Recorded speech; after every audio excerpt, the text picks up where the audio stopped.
Okay, we're back from that break, and prior to that, Ray had called in and had mentioned the hantavirus. And it's kind of interesting. Hantavirus is kind of like Ebola in the sense that it's a virus that in Ebola used to be one of those things that would come up in a very small segment of a community in Africa and would actually do its damage and would vanish for a long period of time. And the hantavirus is certainly like that particular virus. However, Ebola made this huge outbreak in Africa. I don't think they talk much about it in the news, and it's probably still smoldering as a forest fire does for some time, even after it's put out. That being said, could hantavirus ever do something like that in the United States? And I think hygiene is probably, obviously much better here than it is there. And we would quarantine it off a lot quicker and have a better public health care system than we would recognizing it there. So I don't think we'd ever run a risk of that. Speaking of which, the one that is coming up, which is the MERS, the Mediterranean Respiratory Distress Syndrome. That seems to be a serious threat off in the future. I haven't heard much about it lately, but there was an opportunity to attend a kind of a CME, and I'm going to try and do that. Maybe I can do an update on that, Middle Eastern Respiratory Distress Syndrome. And, that's part of this interconnected world that we're dealing with, and I had that discussion with a patient earlier today. Ebola as well as HIV and those particular viruses I've mentioned in other shows, had it not been for transportation and people being able to, wither away at the jungle and doing those types of things, those viruses would have remained nestled in Africa and probably never made it out of the rainforest into the public. But as we venture into other areas of that nature, then these things particularly happen. And the movie Contagion, I don't know if you ever saw that, is usually a very good representation at the end of the movie of how these strange, viruses can make it out of remote places of the world into the general population. And we're all interconnected. We all fly, so one virus that's airborne could cause a lot of damage. So you just have to remain vigilant and continue to watch for these particular outbreaks, and hopefully they get them under quarantine before they become much of a problem. I always think of topics for the show to talk about. One of the ones that came up today in the office was a topic called cyclic edema. And cyclic edema is a condition whereby you cycle in and out of edema, which is, as you know, is a swelling into the extremities, usually the lower extremities. It can be upper extremities. It can be all over your particular body, but that would be a rare condition where you're not eating and become protein deficient. That being said, when we eat different diets and we eat salt and we eat other particular products, we will actually retain, let's suppose we go along and we're eating a normal sodium diet, and then one night we particularly go out and we eat an enlarged amount of sodium. Well, that sodium has to work through your system and work through your kidneys before it's excreted. And in doing so, it holds on to water. It's an osmotic problem, meaning that I increase my salt, I have to increase my water. So that being said, it doesn't really allow your kidneys to filter that out.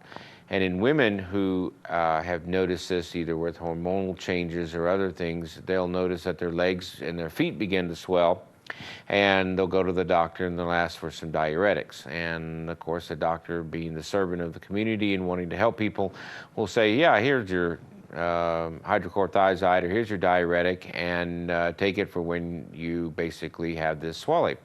So the patient takes it for 3 days, and then the swelling goes away, and then they stop, and guess what? It comes back. So they take it for 3 days, the swelling goes away, and it comes back. So what you end up doing is you're cycling in and out of edema based on the diuretic, meaning once you excrete that salt, your body wants to, again, hold on to salt, just as if you had a high salt meal. So I caution anybody who just gets a diuretic or a water pill for a non-medicinal reason other than a little bit of edema. Most likely it is your diet, and most likely it is this alteration in being good for about 3 or 4 days and then turning around and being bad for 1 day and then having all this fluid reaccumulation. That being said, there are a lot of causes of edema in the body. And some of them, most everybody has this knee-jerk reaction to congestive heart failure. If your legs start to swell, then your heart must be having trouble. But that's not exactly true. There are a lot of causes for edema not related to the heart itself. Anything related to liver congestion, such as cirrhosis or end-stage liver disease, can cause swelling. Anything in your pelvic area that is occluding the veins can certainly cause swelling if the blood can make it down into the vascular system but doesn't make it back in through the venous system. Blood clots are not really, chronic DVT or chronic problems can indeed cause some edema in the lower extremities, but that usually is secondary to scar tissue as opposed to a clot. When people have clots in their extremities, they will indeed experience some pain, swelling, or symptoms, and that's usually your clue that you have a blood clot, because you will go from usually normal to all of a sudden this sharp, intense pain in your calf. And it depends if it's in the deep system or in the superficial system. No one has ever succumbed from a pulmonary embolism or a clot to the lung from a superficial venous problem. They do get them from the deep veins, usually associated with either a tumor or a clotting abnormality, what we call a hypercoagulable state, and prolonged sitting. So those causes of edema are somewhat limited. You rarely see those, but those are more associated with pain than they are with swelling, and you would want to treat them entirely differently. That being said, people who have poor nutrition will develop swelling in their lower extremities and their upper extremities, and that secondary is to that the protein creates what they call an oncotic pressure, meaning it literally holds water in the vascular system because the protein does not get through the system. So if you have end-stage liver or you're malnourished, things of that nature, then you will start to swell as a result of not manufacturing protein in your body. And that's not to be treated with a diuretic or a water pill, because in doing so, you would actually create more of a problem. The patient would feel worse because they would actually have, you would take a volume which is already shrunken and shrink it down even more and cause low blood pressure and other issues like that. So hopefully that will explain a little bit about the cyclic edema and trying not to take a water pill when you cycle through fluid. If you're a female around your menstrual cycle, it's a temporary situation, and also not trying to do it unless you got to get the right medication, the right diagnosis, the right cause before you end up indiscriminately using water pills. Let's see, what else came up in the office today was kind of interesting. Talked a little bit about allergies. It's that time of the year again where we start to see allergies. Using over-the-counter antihistamines are very nice, but sometimes you need a secondary product. I do not like to use injectable cortisone. We've talked about it numerous times. Cortisone, Kenalog, Depomedrol, those types of medications cause more problems than they solve.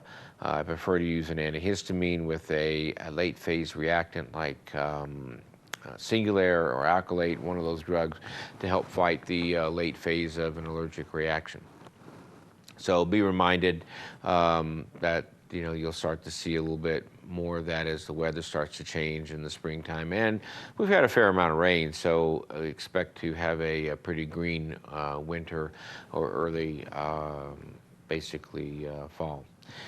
Let's see, what else was a little interesting? I've always talked about high blood pressure, had diabetes always in the office today, and for those people on long-acting insulin, we had a patient who was looking to drop down their long-acting insulin because, insulin works regardless of whether you eat or not. When you take a 8-hour insulin or a 12-hour insulin or a 24-hour insulin, and if you're on one of these old insulins like NPH or Ultra Lente or things of that nature, you are in the old school. And you need to see your doctor about being switched from something that is, I know some people use 75-25. I know they use that, or they'll use 70-30, but really, unless you're just a twice-a-day eater, and most people are not, 70-30 is old school as far as I'm concerned, so is 75-25. And what that means is 75% of the insulin is long-acting and 25% is short-acting. So if you gave yourself 20 units, you would be giving yourself 14 units of long-acting and 6 units of regular. That being said, that long-acting insulin peaks about 8 hours and lasts close to 12. And with that, if you don't eat within that time, it forces your sugar down, and then you become extremely hungry, and then you overindulge, or you have low blood sugar and things of that nature. So you can't always keep up with Lente or Ultra Lente insulin. It's a good idea to look at getting a more stable form of insulin in the form of Lantus or some other long-acting like Levemir, although I don't think Levemir really lasts as long as Lantus. So again, we're going to be closing up the show pretty soon. I want to make sure you know that there's a live number. That's my number on the screen, which is my office number, and then the 727-8750, which is the number to call in. And I really look forward to seeing you next week. We're having a little trouble with the clock, so I don't know exactly how much time we have left, but I assume it is close to parting time. So anyway, with that, I'll say good night, and I'll see you next Monday night. Thank you very much for tuning in.